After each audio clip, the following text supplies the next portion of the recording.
दोस्तों, मुख्यमंत्री ने किन्नौर हादसे पर पूरी जानकारी दी है। एंड तक वीडियो जरूर देखें। और ये भी मैं बताना चाहता हूं कि पिछले कल शुरू के दौर में कठिनाई जरूर आई, क्योंकि लगातार ऊपर से चट्टानें, पत्थर, मिट्टी गिर रही थी और उस कारण से जो घटना का स्थल है वहां पर एंटर करने के लिए हमारी रेस्क्यू टीम को बहुत बड़ी मुशक्कत करनी पड़ी। लेकिन फिर भी मैं धन्यवाद करना चाहूँगा सारी टीम, जो हमारी आईटीबीपी की टीम, प्रमुख रूप से एनडीआरएफ की, डोगरा रेजिमेंट की, पुलिस की हमारी टीम। उन्हें रेस्क्यू ऑपरेशन तुरंत शुरू किया और 13 लोगों को रेस्क्यू भी किया, जो बहुत कठिन कार्य था। रात को जब सारा ये रेस्क्यू ऑपरेशन आगे बढ़ रहा था तो बस जिसका जिक्र हो रहा था कि बस वहां पर है, वो बस वहां पर सड़क पर नहीं मिली।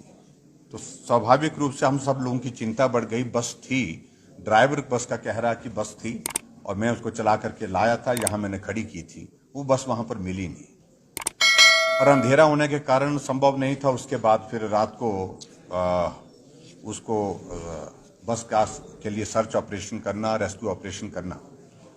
सुबह 4 बजे से फिर से आज रेस्क्यू ऑपरेशन और सर्च ऑपरेशन की शुरुआत हुई और जैसे ही नीचे जाकर के देखा कि मलबे के नीचे बस के बहुत अलग अलग टुकड़े जो है वो पाए गए और जब वहाँ आगे सर्च ऑपरेशन और रेस्क्यू ऑपरेशन के लिए टीमें आगे बढ़ी तो 4 और शव भी वहाँ पर जो है वो बहुत खराब स्थिति में क्षत विक्षत जो है वो वहाँ पर प्राप्त हुए। इस प्रकार से कुल मिलाकर के जो डेड बॉडीज वहां पर अभी तक मिली हैं उनकी संख्या 14 हो गई। 13 लोगों को रेस्क्यू किया गया और उसके बावजूद भी अभी तक जो सूचना हमको विभिन्न माध्यमों से वहां पर मिली, ड्राइवर, कंडक्टर जो बस के थे, अभी तक भी ये देखने में आ रहा है शायद 16 लोग जो है वो अभी तक भी मिसिंग है। आज जो सर्च ऑपरेशन चल रहा है वो सड़क से नीचे जहां बस गिरी है वहां पर चल रहा है, लेकिन वहां मलबा इतना ज्यादा है, बहुत सारे बड़े बड़े बोल्डर वहां पर पत्थर के गिरे हैं और वहां स्वाभाविक रूप से रेस्क्यू और सर्च ऑपरेशन करने में कठिनाई भी बहुत बड़ी आ रही है। और अभी तक जो है कि ये सर्च ऑपरेशन और रेस्क्यू ऑपरेशन जो है वो जो चल रहा है ये मैनुअली ही किया जा रहा है। और आज जब हम वहां पर गए तो अभी तक भी वहां पर पत्थर ऊपर से चल रहे थे, मिट्टी भी आ रही थी, पत्थर भी गिर रहे थे, इसलिए बहुत सावधानी के साथ इस कार्य को करना पड़ रहा है। हम वहां से आज जो घायल थे 5 लोग जो हॉस्पिटल में वहां पर भावानगर में एडमिट थे, वहां पर उनको मिलने के लिए गए, उनका कुशलक्षेम पूछा और उसके पश्चात डॉक्टर ने उनको उनमें से 3 को डिस्चार्ज भी किया और 1 को शिमला रेफर किया और 1 ने कहा कि मैं हमीरपुर जाकर के, क्योंकि इंजरी बहुत ज़्यादा नहीं थी इसलिए उनने कहा कि मैं हमीरपुर जाकर के अपना ट्रीटमेंट कर लूँगा, आराम कर लूँगा। इस प्रकार से सभी जो मृत्यु जिनकी हुई है उनके लिए हमने आज राहत राशि के रूप में उनके परिवारजनों को 5-5 लाख रुपए देने की घोषणा की है। 5-5 लाख रुपए उनको दिया जाएगा। जो गंभीर रूप से घायल हैं उनको 50,000 रुपये दिया जाएगा और उसके साथ साथ में जो घायल हुए हैं उनके खर्चे की चिंता, उसकी चिंता हम स्वयं जो है वो सरकार के स्तर पर करेंगे। इस बीच में मुझे ये भी कहना है कि जब वहां से हम वापस निकले तो फिर रेस्क्यू ऑपरेशन में बाधा आई, थोड़ी बारिश शुरू हो गई और ऊपर से पत्थर गिरना दोबारा शुरू हो गए और अभी की जो डिस्ट्रिक्ट एडमिनिस्ट्रेशन की जो रिपोर्ट के मुताबिक जो उसको मॉनिटर कर रहे हैं वहां पर सारे ऑपरेशन को, वो थोड़ी देर के लिए आज अभी सस्पेंड करना पड़ रहा है कि ऐसे हालात में वहां पर जाना जोखिम से खाली नहीं है। अभी तक जो मैनुअल रेस्क्यू ऑपरेशन चल रहा था उसमें हमने इस पॉसिबिलिटी को एक्सप्लोर करने के लिए कहा है कि अगर संभव हो सके तो मशीन लगा करके, जो बड़ी मशीन जो चेन वाली, उसको लगा करके अगर वो रेस्क्यू ऑपरेशन नीचे से जो लिंक रोड है उसके माध्यम से किया जा सकता है तो वो जल्दी किया जा सकता है, क्योंकि परिवार के सदस्य, जिनके सदस्य जो है अभी तक मिसिंग है, वो बहुत विचलित हैं, चिंतित हैं, और हम जल्दी से जल्दी जो है इस रेस्क्यू ऑपरेशन और सर्च ऑपरेशन को कंप्लीट करना चाहते हैं, पूर्ण करना चाहते हैं।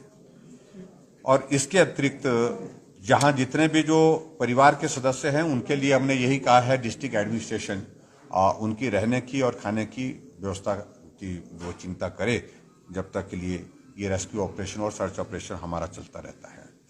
मैं ये भी कहना चाहता हूं कि आदरणीय प्रधानमंत्री नरेंद्र मोदी जी ने, गृह मंत्री जी ने अपनी संवेदना व्यक्त की है। पूरा कोऑपरेशन इस जो सर्च ऑपरेशन और रेस्क्यू ऑपरेशन के लिए केंद्र सरकार से देने की जो भी बात होगी, उसके लिए कहा है कि जब भी जरूरत पड़ेगी आप हमें सूचित करें, निश्चित रूप से करेंगे। आज माननीय राष्ट्रपति महोदय जी का भी फोन आया था, उनने भी संवेदनाएं व्यक्त की है। मैं उनके प्रति सबका आभार व्यक्त करता हूं, और मैं उम्मीद करता हूं कि जो ये रेस्क्यू ऑपरेशन और सर्च ऑपरेशन हमारा चल रहा है, ये जल्दी से जल्दी इसको हम पूरा कर सकें, ताकि जो परिवार के सदस्य जो मिसिंग है उनको ढूंढ सके, उनकी तलाश कर पूरी कर सके। ये मुझे आपके बीच में कहना है। लगातार इस तरह की शूटिंग स्टोन वाली घटनाएं हो रही है, खासकर किन्नौर जिले में। क्या अब कुछ रिकमेंडेशन भी चितगुल वाले हादसे के बाद आई है? क्या इसको लेके अब यहाँ भी कोई स्टडी कराया जाएगा और किस तरह के अलार्मिंग? निश्चित रूप से इस सारी चीज के लिए थोड़ा अब बहुत गंभीर विषय है ये करने की आवश्यकता है। और किन्नौर में विशेष तौर से जिस प्रकार से ये घटना घटित हुई है, 2 घटनाएं घटित हो गई पिछले थोड़े ही अरसे में, और ऐसे पॉइंट्स को आइडेंटिफाई करने की जरूरत होगी जहां हमको और ज्यादा सावधानी बरतने की आवश्यकता है और काम करने की आवश्यकता है।